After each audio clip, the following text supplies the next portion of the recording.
Rich dad poor dad book के author Robert Kiyosaki को एक इंटरव्यू में पूछा गया था कि हमने सुना है कि आप करीब $600 मिलियन डेट में हैं। तब उन्होंने रिवर्स में कॉन्फिडेंस के साथ खुशी खुशी कहा, no it is $1.2 billion. You're currently $600 million in debt. 1.2 billion. 1.2 billion, okay. इतने डेट के बावजूद भी रॉबर्ट कियोसाकी एक बिलियनर कैसे है? ऐसा कैसे हो रहा है कि अमीर और अमीर बनता जा रहा है और गरीब हो रहा है?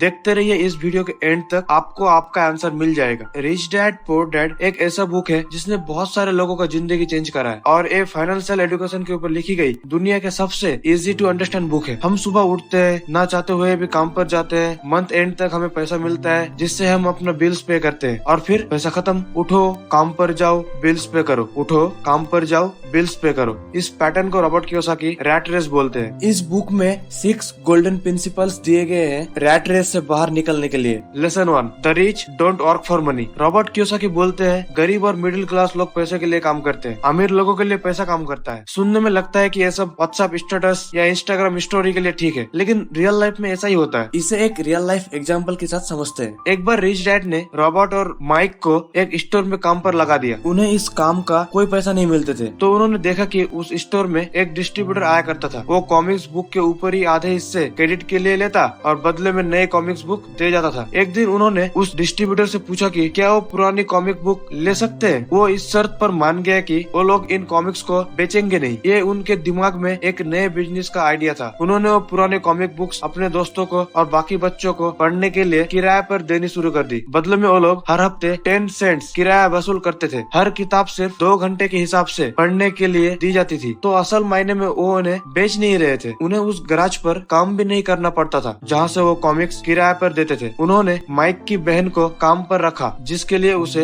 हर हफ्ते $1 दिया जाता। एक ही हफ्ते में उन्होंने $9.5 कमा लिए। इस तरह उन्होंने सीखा कि पैसों को खुद के लिए काम करने दो, ना कि आप पैसों के लिए काम करो।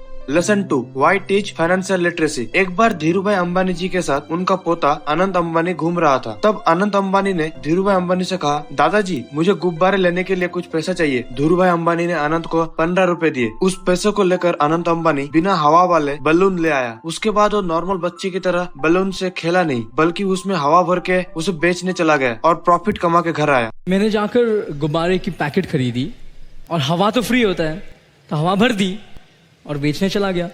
ये देखकर धीरूभाई अंबानी जी बहुत खुश हुए। ये बिजनेस माइंडसेट ऑब्वियसली उनके दादाजी धीरूभाई अंबानी से आया, क्योंकि जो अमीर लोग होते हैं वो उनके फैमिली वालों को फाइनेंशियल नॉलेज देते हैं, लेकिन हम जैसे मिडिल क्लास लोगों को ये सब नॉलेज नहीं मिलता। थैंक गॉड कि रिच डैड पुअर डैड जैसी बुक लिखी गई है, जिसे पढ़ के हम भी अमीर लोगों की तरह सोच सकते हैं। अमीर लोग अमीर इसीलिए है क्योंकि उन्हें पता है कि पहले एसेट बनाओ फिर लायबिलिटी। जिन्हें पता नहीं है, एसेट वो चीज होता है जो आपकी जेब में पैसा डाले और लायबिलिटी वो चीज होती है जो आपकी जेब से पैसा निकाले। जैसे आपने एक घर को किराए पर दिया है जिससे हर महीने आपको रेंट मिलता है, तो ये आपका एसेट हो गया। लेकिन लेट्स से आपने एक लोन पर कार लिया है, उसके लिए हर महीने आपको पेट्रोल भरवाना पड़ता है, मेंटेनेंस पर खर्चा है, तो ये आपका लायबिलिटी हो गया। This is the cash flow pattern of an asset. Financial literacy सीखने के लिए आपको 3 चीज पर फोकस करना होगा। पहला है इनकम स्टेटमेंट, दूसरा है बैलेंस शीट और तीसरा है cash flow statement. Financial education के ऊपर मैंने एक डिटेल वीडियो बनाया है जिसका लिंक मैं डिस्क्रिप्शन में दे दूंगा। Lesson 3,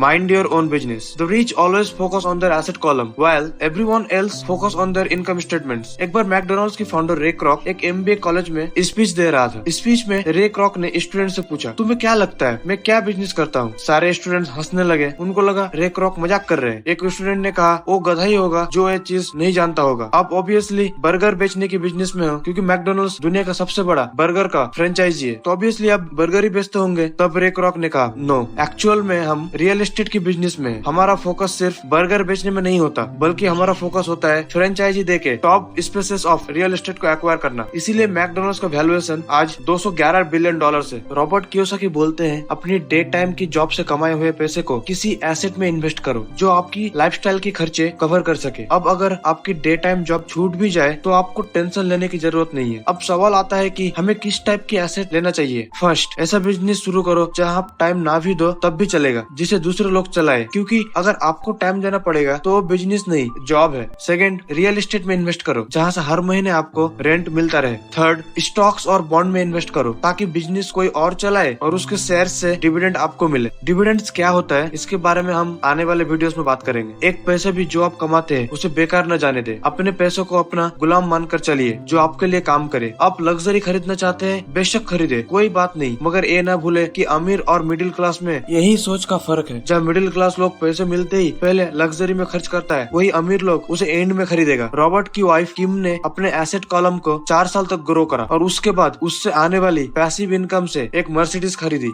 lesson 4, taxes the game of rich. Tax payer देश में चैरिटी कर रहा है, ये मैं नहीं अश्नील ग्रोवर बोल रहा है। जो टैक्स पेयर है ना वो चैरिटी कर रहा है देश में। 2018 में अमेज़न ने $11 बिलियन की प्रॉफिट कमाया था, यानी अप्रोक्सीमेटली 90,000 करोड़। लेकिन आपको पता है कि उन्होंने टैक्स कितना पे करा होगा? ₹0 का। Yes, you heard it right, literally ₹0। क्या आपको पता है कि इंडिया का इंडिविजुअल हाईएस्ट टैक्स पेयर कौन है? चलिए गेस कीजिए। आप बोलेंगे ऑफ कोर्स मुकेश अंबानी और मे बी गौतम अदानी, पर नहीं, इंडिया का हाईएस्ट इंडिविजुअल टैक्स पेयर है अक्षय कुमार। लेकिन ऐसा कैसे हो सकता है? मुकेश अंबानी एशिया का सबसे अमीर इंसान है, तो उसके बावजूद भी अक्षय कुमार से कम टैक्स कैसे पे कर सकता है? इसके लिए आपको एक बिजनेसमैन और एक एम्प्लॉय का कैश फ्लो पैटर्न को समझना होगा। एक बिजनेसमैन इनकम करने के बाद पहले खर्च करता है, फिर बचे हुए पैसे पर टैक्स पे करता है। लेकिन एक एम्प्लॉय कमाने के बाद पहले टैक्स पे करता है, फिर बचे हुए पैसे को खर्च करता है। यही है एक बिजनेसमैन और एक एम्प्लॉय का पैसे खर्चने का डिफरेंस। वहाँ पर भी मुकेश अंबानी रिलायंस से बहुत ही कम सैलरी लेता है। उसका जो भी इनकम है वो डिविडेंड से आता है, जिसके ऊपर सिर्फ 20% टैक्स देना होता है। लेकिन अक्षय कुमार का इफेक्टिव टैक्स रेट है 40% सरचार्ज मिला के। ये बहुत ही इंटरेस्टिंग टॉपिक है, इसके बारे में नेक्स्ट वीडियो में डिटेल्स में बात करेंगे।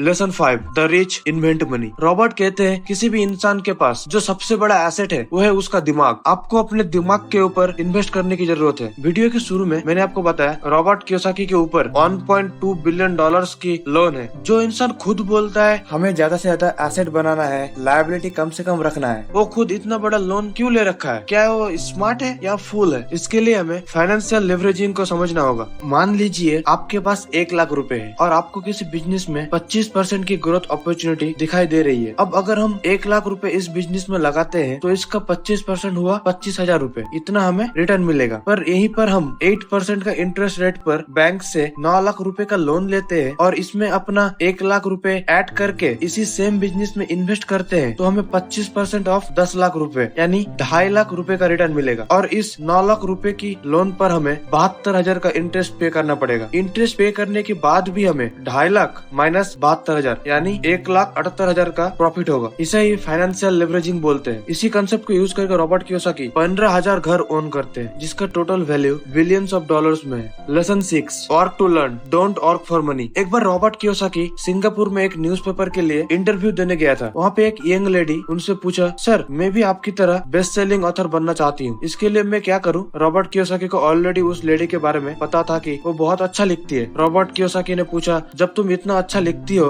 तो तुम्हें कौन सी चीज रोक रही है? लड़की ने कहा, सब लोग बोलते हैं मैं बहुत अच्छी लिखती हूँ, लेकिन इसे कोई खरीदता नहीं, इसीलिए मैं अभी न्यूज़पेपर फर्म में जॉब कर रही हूँ ताकि मैं अपनी एक्सपेंस बेयर कर सकूँ। आपके पास कोई सजेशन है मेरे लिए? क्या आप बता सकते हैं कि मुझे क्या करना चाहिए? रॉबर्ट कियोसाकी ने बोला, हाँ, मेरा एक दोस्त है जो सेल्स सिखाता है, आपको उनकी सेमिनार अटेंड करना चाहिए। ये जैसे ही वो लड़की ने सुना वो गुस्से में लाल पीली हो गई। ये आप क्या बोल रहे हो? मेरे पास इंग्लिश लिटरेचर में मास्टर्स की डिग्री है और आप मुझे चीजें बेचना सीखने के लिए बोल रहे हो? तभी रॉबर्ट कियोसाकी ने इशारा करते हुए उन्हें अपनी बुक दिखाया और बोला, बताओ यहाँ पे क्या लिखा हुआ है? उस लड़की ने पढ़ा, Robert Kiyosaki best selling author. तब रॉबर्ट ने बोला, मैं बहुत ही घटिया लिखता हूँ पर मुझे चीजें बेचना आता है, इसीलिए इस बुक के ऊपर बेस्ट सेलिंग ऑथर लिखा हुआ है, ना कि best writing author. Rich people की माइंडसेट ऐसे होते हैं। ट्रेडिंग अकाउंट चालू करने का टाइम आ गया और ये नौकरी मैं यहाँ नौकरी करने थोड़ी आया था, तो सीखने आया था। जितना सीखना था सीख लिया।